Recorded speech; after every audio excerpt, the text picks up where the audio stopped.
कोई देश super power तभी हो सकता है जब वह आर्थिक रूप से भी सशक्त हो। आज केंद्र सरकार की आर्थिक नीतियों की अंतर्राष्ट्रीय मंचों पर सराहना हो रही है। आंकड़े बताते हैं कि हाल ही के वर्षों में विदेशी निवेशकों का रुझान भारत की तरफ बढ़ा है। आइए जानते हैं कौन से वे कारण हैं जिनकी वजह से कारोबारी माहौल पहले से काफी बेहतर हुआ है।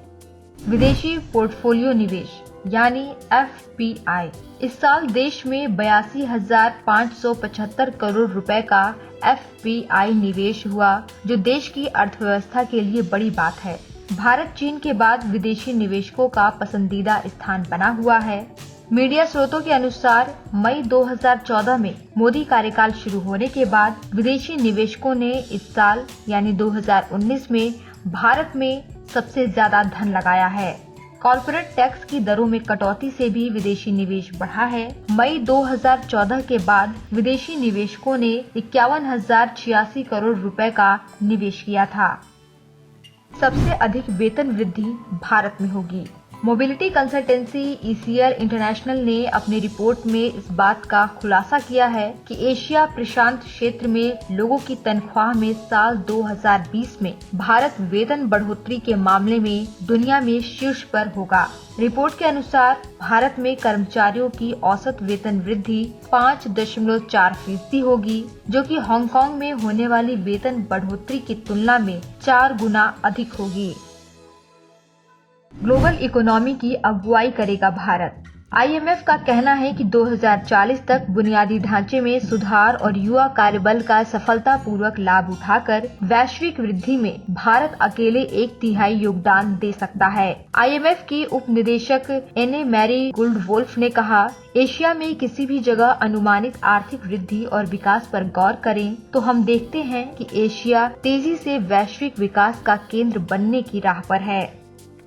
7% विकास दर। अंतर्राष्ट्रीय मुद्रा कोष का कहना है कि भारतीय अर्थव्यवस्था की आर्थिक वृद्धि दर अगले वित्त वर्ष में 7% रहने की उम्मीद है। IMF ने कहा है कि मौद्रिक पॉलिसी के तहत ब्याज दर में कटौती और कॉर्पोरेट टैक्स की दरें घटाने से अगले वित्त वर्ष अर्थव्यवस्था की ग्रोथ ज्यादा रहेगी। दूसरी तरफ IMF ने हाल ही में कहा है कि 2019 में भी भारत और चीन दुनिया की सबसे तेजी से बढ़ती हुई अर्थव्यवस्था बने रहेंगे।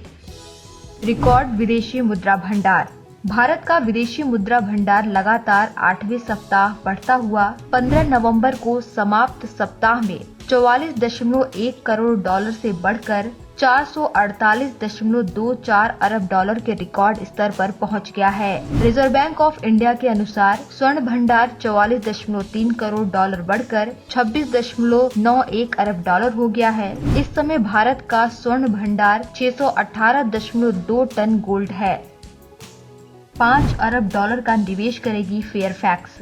कनाडा की कंपनी फेयरफैक्स अगले 5 साल में भारत में 5 अरब डॉलर का निवेश करने जा रही है। कंपनी के प्रमुख और अरबपति निवेशक प्रेम वत्स ने बड़े मीडिया प्लेटफॉर्म के साथ इंटरव्यू में भारत में आर्थिक सुस्ती की आशंकाओं को खारिज करते हुए कहा कि यहाँ शानदार मौके हैं। उन्होंने कहा कि मेरे हिसाब से भारत दुनिया का नंबर 1 देश है। प्रेम वत्स ने कहा, दुनिया की GDP में भारत का योगदान 3% है, लेकिन कुल वैश्विक निवेश में इसकी हिस्सेदारी 1% ही है। अगर इसे बढ़ाकर 2% भी कर दिया जाए तो भारत में 3 लाख करोड़ डॉलर का निवेश बढ़ेगा।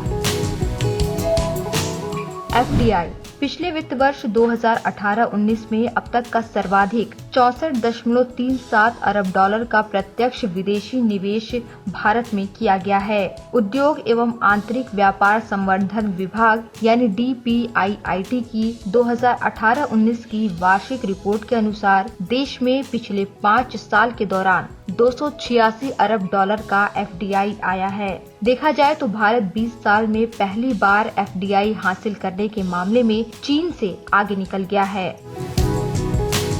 NPA RBI के अनुसार बैंकों का ग्रॉस NPA घटकर 9.1% पर आ गया है। फंसे कर्ज का समाधान निकलने से NPA को नियंत्रित करने में मदद मिल रही है। साथ ही इन कर्जों की रिकवरी के कारण निवेश में तेजी आ रही है। रिपोर्ट में कहा गया कि insolvency and bank करप्सी code banking system का पूरा माहौल बदलने वाला कदम साबित हो रहा है।